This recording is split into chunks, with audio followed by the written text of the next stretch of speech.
My name is Hannah Whitmore. I have 38 years. I was born and still live today in Charleston, Carolina do Sul. I am an obstetric nurse, mother of 2 children, and for more than a decade I lived as if I had done everything right. I got married. Young, I was active in church. I served others with dedication. But that September morning, my heart just stopped. It was supposed to be surgery to remove a benign ovarian cyst. Simple, outpatient. I wasn't even nervous. I remember joking with the anesthetist as she adjusted the mask on my face. "Let me know if I start talking nonsense." She laughed, but then everything disappeared. It wasn't like sleeping, it was like being swallowed by an absence, a silence so absolute that it seemed to weigh on me. I couldn't see, I couldn't hear, I couldn't feel my body, but I was still me, and that consciousness fluctuated until something pulled me. Suddenly I was swallowed by an invisible force. I started to fall. It was an endless fall through a space that wasn't space. Darkness, suffocating and thick as mud, enveloped me. And down there were sounds, screams, crying, supplications, the sound of endless pain. My instinct screamed, "Come back, come back!" But there was no escape. I was already there. When I stopped falling, my feet touched dry, cracked ground. It was dark, but there were red flashes on the horizon, like lightning in a sick sky. A smell of burning and sulfur permeated everything. I couldn't breathe properly. The air was thick, full of dust, of suffering. Then I realized I wasn't alone. Around me, thousands, millions of women were kneeling, screaming, crying, trapped in holes, chained to memories that repeated themselves like torturous films. The scariest, they were ordinary women. Some in church clothes, others in aprons, others holding family portraits. They looked like mothers, neighbors, women I could have seen at the hospital. Some I even recognized. Aunts, teachers, a former Sunday school classmate. "What is this?" I whispered. "Where am I?" But I already knew. My chest tightened with a pain that wasn't physical. It was as if the soul was being crushed. Hell. I, a good woman, a devoted mother, was in hell. A shadow approached. It had no defined shape, but it emanated a presence so heavy that my knees gave way. The pain intensified. I started crying, begging. "Why?" I shouted. "What did I do to deserve this? They did?" At that moment, a light appeared, soft and golden, and for a moment, time seemed to stop. That light, it was unlike anything I'd ever seen.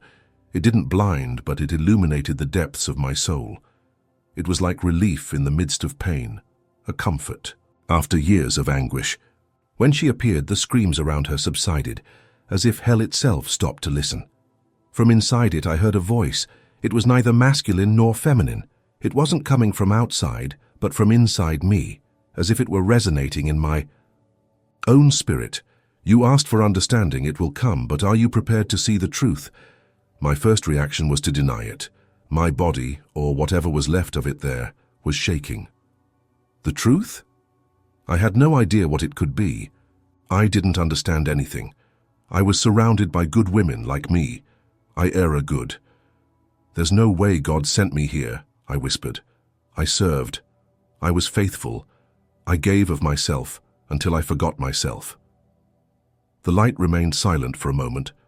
Then it expanded, and it was as if the walls of reality opened before me.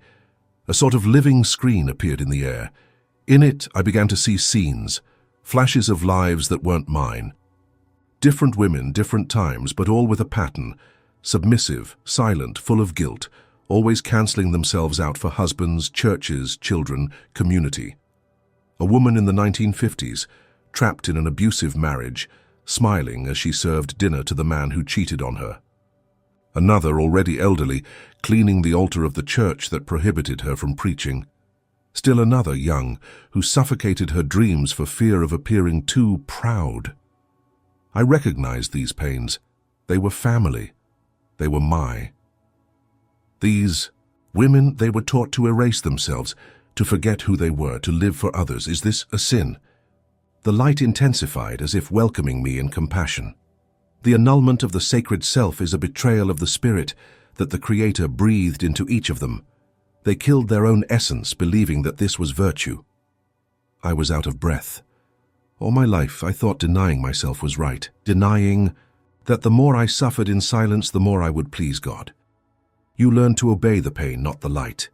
I fell to my knees, not because I was forced, but because in that moment, I felt the weight of something I had never considered. What if be good in the way we were taught is exactly what takes us away from our most divine truth. The surrounding voices shouted again, but now I heard it differently, as if each lament carried an echo of regret for not having lived authentically. I looked at the light with my heart in pieces. If this is true, why didn't anyone tell us? Why didn't we ever hear this in churches? Why didn't I know this before I died? The light began to move as if inviting me to follow. Then come, you haven't seen everything yet. I followed the light without knowing if it had feet, legs, or even a body. It was like being moved from within, drawn to something that called my name even without uttering a word. The darkness began to give way and walls appeared, as if I were entering a kind of corridor, an ancient tunnel made of living stone that pulsed as if it had a heart of its own. On the walls, hanging like macabre paintings, were masks, hundreds, maybe thousands, of female faces. Some smiled, others cried. There were masks of mothers, nuns, wives, missionaries, obedient daughters, all familiar. I played one of them impulsively. The moment my fingers touched it, I was thrown into a memory that wasn't mine. I saw a woman named Ruth in the 70s. She was standing in front of the mirror, putting on makeup with shaking hands. Her husband mistreated her, but she smiled at everyone in the church as if she were blessed. When I cried in the bathroom, I asked God for forgiveness for being weak. She believed that suffering was her role. I returned to the tunnel panting, filled with a despair that I didn't understand. The light approached and said, "Inside me." Each of these masks represents a soul who chose to hide their truth to please others. They believed that blind obedience was holiness, but the Creator does not demand the death of identity. He celebrates it. I felt a pang in my chest. I thought of myself. How many times have I silenced my voice to avoid conflicts? How many times have you smiled when you just wanted to run away? How many times have I swallowed my tears thinking it made me purer? The light guided me to the end of the hallway where there was a mirror, but he didn't show my reflection. It showed all the versions that I was forced to embody to fit in: the perfect wife, the exemplary believer, the tireless mother. None of them were complete. None were true. I started to cry. But I just wanted to do good. I didn't want to make mistakes. Good is not submission. Good is truth. And the truth that suffocates becomes a disease of the soul.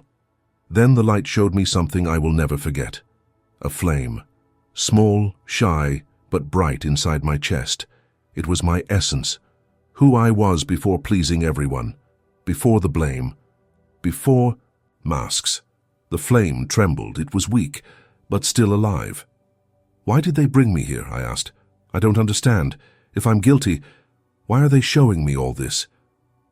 The light fell silent, and then he pointed to a new door that appeared in the wall. Because you still have a choice, but first, you need to know what happened today. With my heart racing, I took a step forward. I crossed the door like someone diving into an open wound. The space in front of me was vast, circular, with twisted columns that seemed to be made of condensed pain.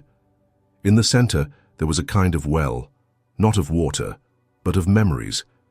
The edges pulsed like living flesh, and sounds escaped from there: sighs, desperate prayers, muffled screams. The light held me close, as if I were wrapping myself in an invisible embrace.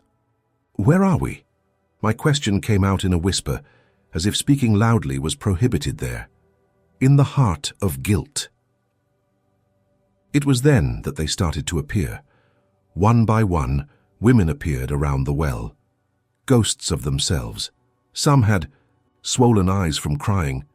Others stared blankly into space, as if they had lost any hope of redemption. Some wore period clothes. Others looked modern, but they all had something in common. They carried invisible chains on their wrists, ankles, and throats. The throat chains caught my attention. Why can't they talk? the light replied. Because they spent their entire lives keeping quiet about their own truth. Now, they no longer know how to shout it. A woman approached me. He was about 60 years old, dark-skinned, tired eyes. When she looked at me, I realized she was trying to say something. His mouth moved, but no sound came out. I knelt before her, feeling an inexplicable urgency. "Do you want to tell me what happened to you?" She nodded. The light touched the chain at his throat, and for an instant, it fell apart. And then, I heard. She was called Dolores, was Mexican, raised in a Catholic village, and from a young age she was taught that her value was in serving and obeying. She married a cruel man, who isolated her from her family, her dreams, and her true faith. When I thought about reacting, I heard the priest's voice echoing, "God blesses the submissive woman." Dolores lived and died believing that sacrificing herself was the way to heaven. But it was there, and I did everything. "Right," she whispered. "I was faithful. I endured everything in the name of love. Why did God reject me?" The light was clear. Love that demands annulment is prison, not sacred. The words cut deep, not just her, but me too. It was as if each sentence dismantled an internal structure that I didn't even know existed. How many times have I thought the same as Dolores? How many times have I accepted the burden of pain as part of the divine plan? More women began to approach. They formed a circle around us. Some tried to scream. Others held crosses, photos of their children, rings. His eyes pleaded for answers. "Were all these women deceived?" I asked.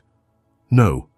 They were shaped by fear, by control, by structures that used God's name to silence voices that could change the world."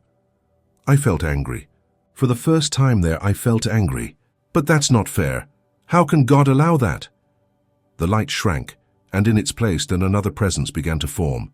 Dark, cold, seductive. Maybe, because that was never his plan. The presence that appeared was different from light. She didn't come to welcome. She came to convince. It was like living smoke, snaking between the bodies of the surrounding women, whispering with a voice that sounded both familiar and treacherous. "Do you think you understand something, Hannah?" My name. She knew my name. That gave me goosebumps. I felt my chest tighten, as if I was about to be crushed by an invisible force. "Who are you?" I asked, trying to remain calm.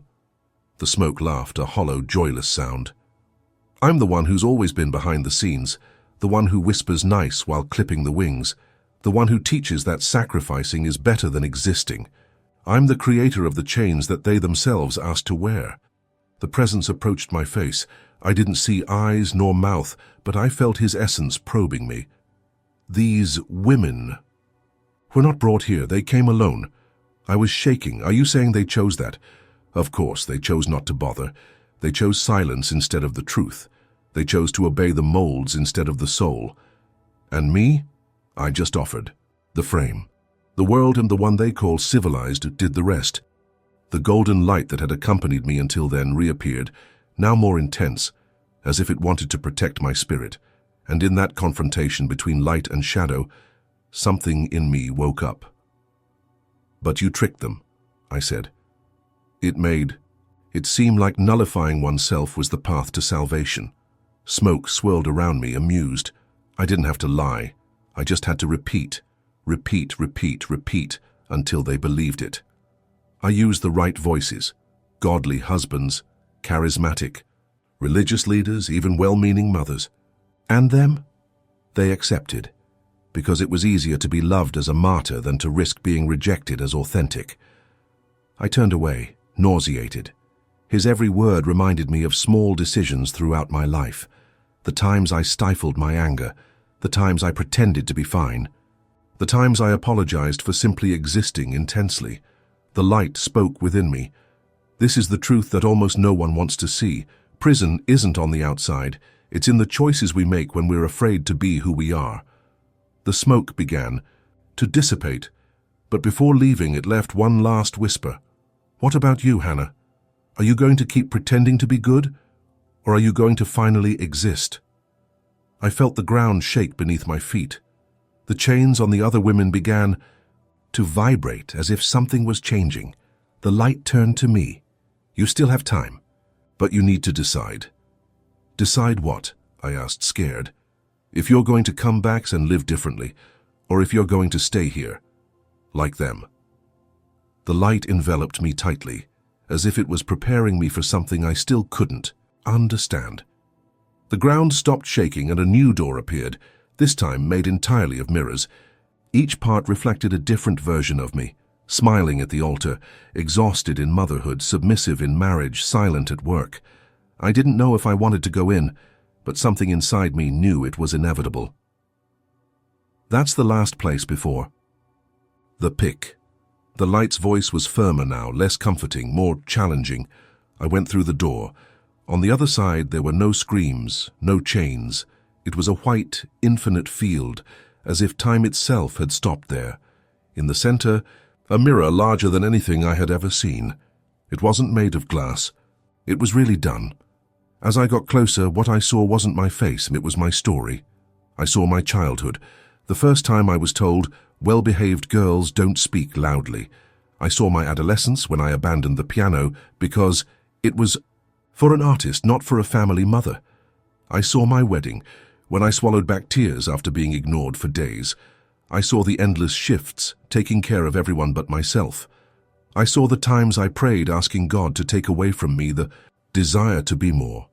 And I saw the day I entered that operating room empty, exhausted, living a life that seemed right on the outside but was eating me up inside.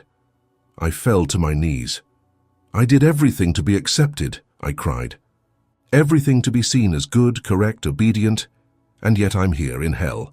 The light replied, hell is not punishment. It is a mirror. It shows you what you denied. It shows you what you lost. I stood up with difficulty, still crying, and faced my own image. For the first time, I saw the flame inside me begin to grow, the same one that the light showed me before. It was now trembling, strong, alive. And then, a door appeared behind me, simple wood, with a soft glow all around. The exit. If I go through that door, will I come back? Yes, but not like before. If you go back, you have to choose to live with the truth, even if it costs you everything you believed was right. I looked back. I saw Dolores. I saw the other women. Some looked at me with hope, others are jealous, others with despair. And them? Each soul has its time. Some have already chosen, others still can't. But you are on the threshold. I put my hand on the doorknob, but I hesitated. What if I don't know how to live differently? So learn, relearn, rebuild yourself. This is the new faith. I closed my eyes and I walked through the door. I opened my eyes with a fright, like someone emerging from drowning. My entire body was shaking, and the first thing I felt was pain. Not the physical pain of surgery, but something deeper, like my soul was trying to adjust back to the flesh. I heard voices rushing around, machines beeping. I was in the recovery room. A nurse screamed for a doctor. I saw faces, masks, the anesthetist, the surgeon. Everyone seemed relieved. Miracle, someone muttered. But I didn't feel any miracle. Feel weight. I felt true. And listen. Fear. Because I knew I had come. Back with knowledge that no one around me could understand. And worse, that many they didn't want to understand. I was moved to the room hours later. My family was there. My husband, David, my children. They were happy. They hugged me, saying it was close, that they almost lost me. But there was a distance between me and them, a veil that didn't exist before. I looked at them and thought, how much of myself have I already sacrificed in the name of this role? The first night, alone in the room, I cried, not out of gratitude, but panic. How would I go back to that life? How would I look at everything I built without seeing the chains?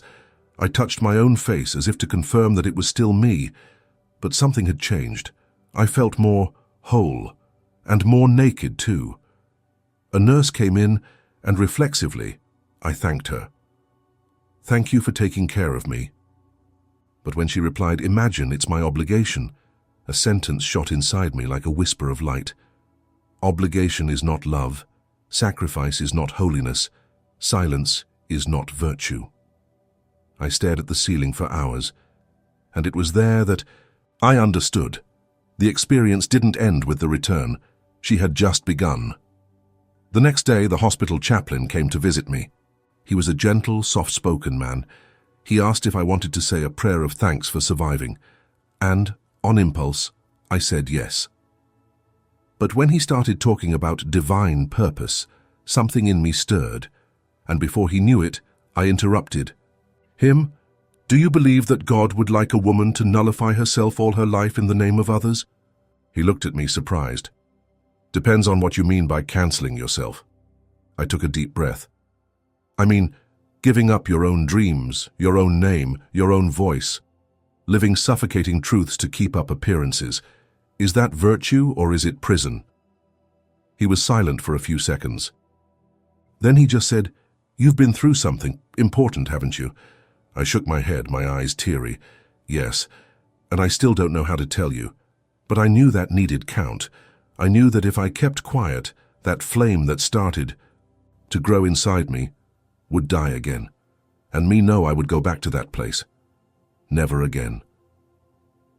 Being discharged was strange. On the outside, everything seemed normal. I signed papers, wore the clothes David brought from home, smiled at the nurses. But inside, it was as if the hospital was expelling me back into a reality that no longer fit me. The same house, the same smells, the same furniture. But I wasn't the same anymore. And this started to become evident very quickly. At the first family dinner, David thanked God for my life with the children's eyes closed. When he finished, he looked at me and said, "Now just rest and go back to being your usual Hannah." The usual Hannah. The phrase clicked in my head. The same tone I heard so many times as a child. Behave. Don't overdo it. Don't talk so loud. Don't dream so big. But now I couldn't accept it anymore. Days later at church, the inevitable happened. The pastor called me to give a brief testimony. People were smiling, waiting to hear about the miracle. I stood on the pulpit with sweaty hands, heart racing. I looked at those people, many of them women like me, faithful. Gentle deleted, and I spoke. Not the miracle, but from hell, I told what I saw. Women in chains. The reason that kept them there, the silence, the denial of themselves. Faith transformed into prison, the truth hidden behind the mask of being good. At first, people listened in silence. Then, the discomfort came. Some looked away, others whispered. When I finished, the pastor went upstairs immediately, tried to smooth everything out. He said I was emotional, still in recovery, that near-death experiences can be misleading. But I saw it. In the eyes of some women, I saw. They understood. David didn't say anything on the way home. Only the next day, over coffee, did he say, "You need to stop saying things like that, Hannah. You'll end up confusing people." I looked at him and said, with all the calm I could muster, "Maybe they need get confused to finally wake up." He was silent, but there was something new in his gaze. Fear? Anger? Insecurity? That night I locked myself in the bathroom. I looked at myself in the mirror. For the first time in years I saw the flame, alive, growing up. And along with it, the certainty. Living truthfully would make me lose many things. The approval of others, false peace, the idea of being good. But the price of not living truthfully was hell. Literally. I leaned my forehead against the mirror and whispered, "I'm not going back there. Even if I have to die again." Time passed. Not much, but enough to realize that my old life that was falling apart. I lost friendships. Some women at church avoided me in the hallways. Others changed sidewalks. There were those who said that I had been touched by something evil during my NDE.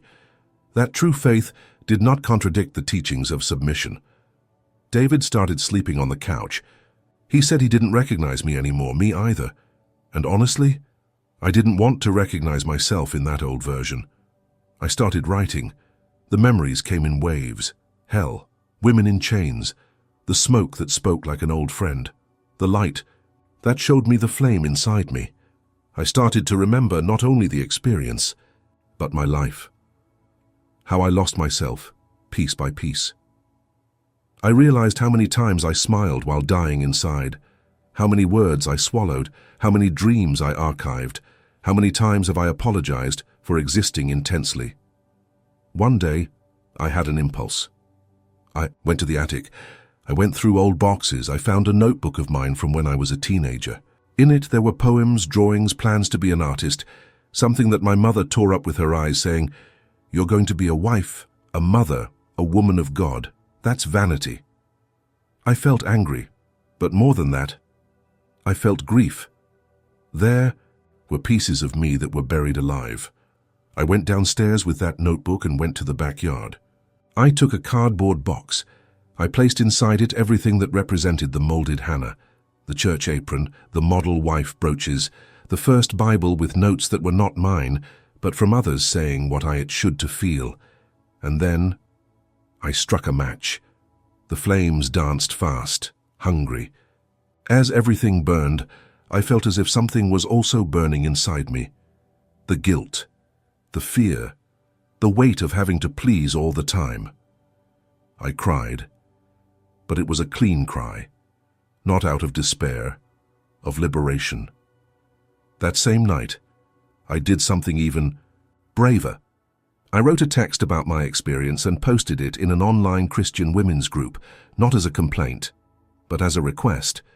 Do you still remember who you were before you molded yourself into what others wanted you to be?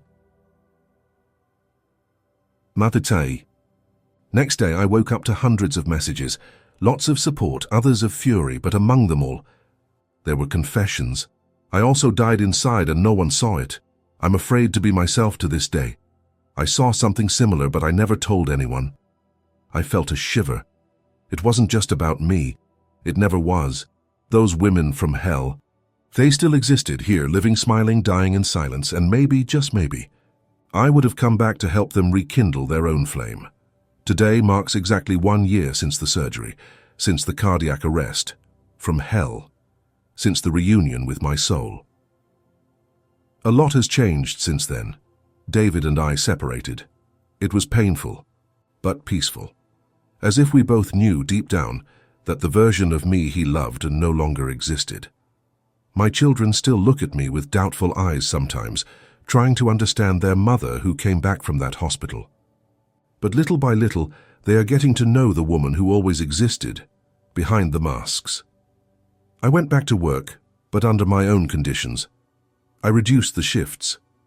I created a listening group for women who carry guilt, silence, and wounded spirituality. The name of the group? The Voice That Came Back With Me. In the beginning, there were 5 of us. Today, we are almost 300. I don't preach truths. I don't offer ready-made answers. But I tell my story. With all the shadows, with all the light, with all the confusion, I tell about the hell that seemed eternal, and about the presence that told me that submission is not holiness. Some cry. Others remain silent. But many begin to remember. From the girl who loved to sing and was called noisy, from the young woman who wanted to study far away, but stayed out of respect for her father, from the woman who endured the unbearable thinking that this was love. And the flame begins to reappear in each of them. Sometimes I still dream about that darkness. The smoke returns, tries to whisper again, "Be good. Go back to your usual place. Smile and obey." But now I have an answer. I look inside, and I see the flame, burning. I see the broken chains. I see the voice that came back with me, and she says, "I'm not going back. Never again, because now I know."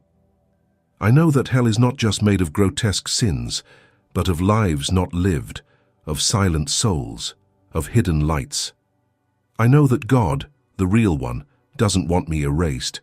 He wants me whole, firm, bright.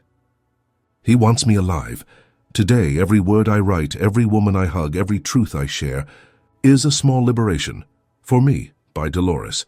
For everyone still in the mask aisle.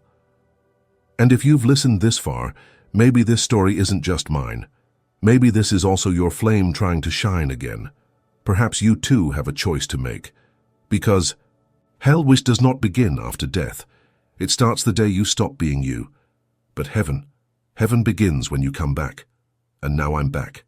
Entire. Back. And now I'm back. Entire.